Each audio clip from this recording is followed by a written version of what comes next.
নমস্কাৰ আপোনালোক সকলোকে পুনৰবাৰ আপোন নিউজৰ অন্য এটা ভিডিঅ'লৈ স্বাগতম জনাইছো।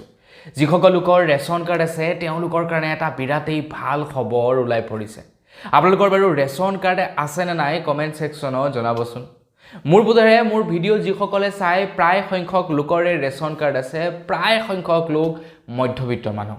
তো আপোনালোক সকলোৰে কাৰণে আজি এটা বিৰাটেই ভাল খবৰ লৈ আহিছো। ভিডিঅ'টো প্ৰথমৰ পৰা শেষলৈকে চাই থাকিব। আপোনালোক সকলোৰে কাৰণে ওলোৱা সেই ভাল খবৰটোনো কি সেই সম্পৰ্কে আজিৰ এই ভিডিঅ'টোত মই আপোনালোকক জনাম। তো মই শ্ৰীপাঞ্জি গগৈ, আপোনালোকে চাই আছে আপোন নিউজ। আহক আৰম্ভ কৰোঁ আজিৰ ভিডিঅ'। আজিৰ ভিডিঅ'টো আৰম্ভ কৰাৰ আগতে লাইক এটা কৰিবলৈ নাপাহৰিব আৰু চেনেল যদি এতিয়ালৈকে ছাবস্ক্ৰাইব কৰা নাই তেন্তে চেনেলটো ছাবস্ক্ৰাইব কৰি ল'ব, এনেধৰণৰ খবৰবিলাক যাতে নিতৌ এই চেনেলটোত চাই থাকিবলৈ পায়।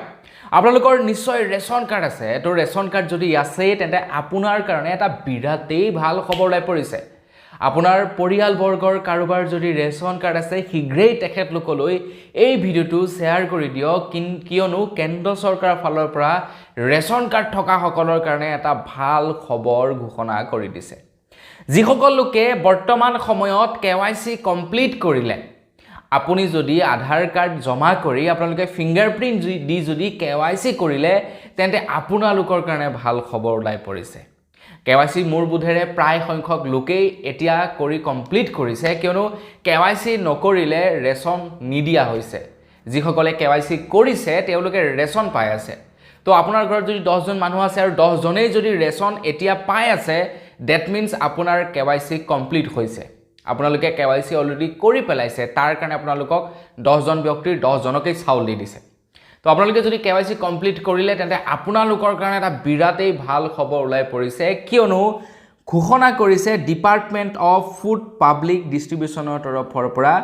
তো খবৰটো ওলাই পৰিছে যে আপোনালোকে যদিহে KYC কমপ্লিট কৰিলে তেনেহ'লে অন ORC সুবিধাৰ জৰিয়তে এতিয়া আপোনালোকে ভাৰতবৰ্ষৰ যিকোনো জেগাতে ৰেচন ল'ব পাৰিব বুলি জনাইছে। ডিপাৰ্টমেণ্ট অফ ফুড পাব্লিক ডিষ্ট্ৰিবিউশ্যনৰ ফালৰ পৰা কৈছে যে আপোনালোকে যদি KYC কৰিলে আপোনালোকৰ ওচৰৰ কণ্ট্ৰলৰ দোকানখনত গৈ তেন্তে আপোনালোকে ভাৰতৰ যিকোনো জেগাত আপোনালোকে চাউল ল'ব পাৰিব। আপোনালোকৰ ৰেচন কাৰ্ড থাকিলে আগতে কেৱল আপোনালোকৰ কণ্ট্ৰলৰ দোকানীজনৰ ওচৰতে ৰেচন ল'ব পাৰিছিলে, কিন্তু এতিয়া ভাৰতৰ যিকোনো জেগাত আপোনালোকে ৰেচন সংগ্ৰহ কৰিব পাৰিব।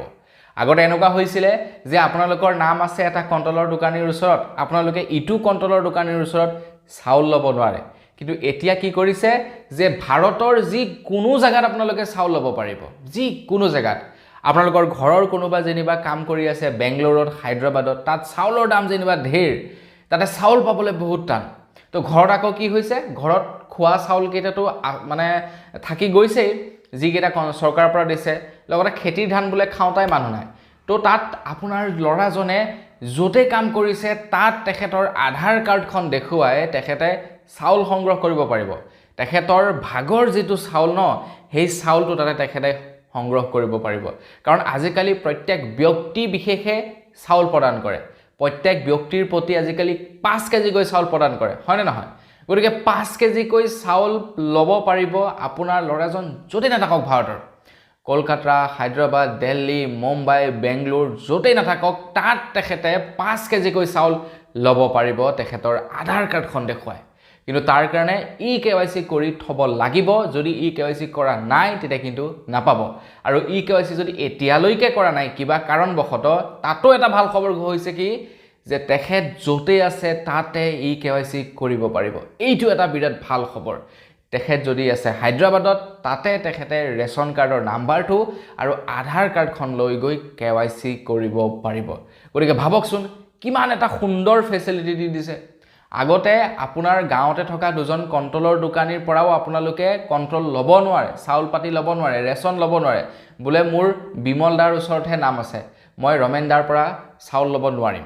বোলে মোৰ ৰমেন দাৰ ওচৰতহে নাম আছে, মই বিমল দাৰ পৰা চাউল ল'ব নোৱাৰিম। এতিয়া বোলে আপোনাৰ নাম আছে বিমল দাৰ ওচৰত, আপোনালোকে ল'বগৈ পাৰিব সেই একদম বোলে কলকাতাত, আপোনালোকে ল'ব পাৰিব বোলে সেই হায়দৰাবাদত, আপোনালোকে ল'বগৈ পাৰিব বোলে অৰুণাচল প্ৰদেশত। মুঠতে এতিয়া আপোনালোকৰ য'তেই নাম নাথাকক কিয় ভাৰতৰ যিকোনো ৰাজ্যত আপোনালোকে চাউল ল'ব পাৰিব ভাৰতৰ যিকোনো ৰাজ্যত আপোনালোকে ৰেচন ল'ব পাৰিব আপোনালোকৰ ৰেচন কাৰ্ডখন ব্যৱহাৰ কৰি আজি মানে একদম পুৰা প্ৰপাৰ অনলাইন সিস্টেম কৰি দিছে আৰু ৰেচন কাৰ্ডো আজিকালি অনলাইনে আহি গ'ল আপোনালোকে অফিচিয়েল পৰ্টেলত গৈ নতুন ৰেচন কাৰ্ডো ডাউনলোড কৰিব পাৰে গতিকে ইয়াৰ ফেচিলিটি কি লাগে ইমান এটা সুন্দৰ খবৰ আপোনালোক সকলোৰে কাৰণে আগবঢ়াইছো তো ভিডিওটো প্লিজ লাইক এটা নকৰাকৈ নাথাকিব আৰু চেনেল যদি এতিয়ালৈকে ছাবস্ক্ৰাইব কৰা নাই তেন্তে চেনেলটো ছাবস্ক্ৰাইব কৰি ল'ব পুনৰ এটা ভিডিঅ' লগ পোৱাৰ আশা থাকিল ভিডিঅ' বাকিছো ধন্যবাদ জয় অসম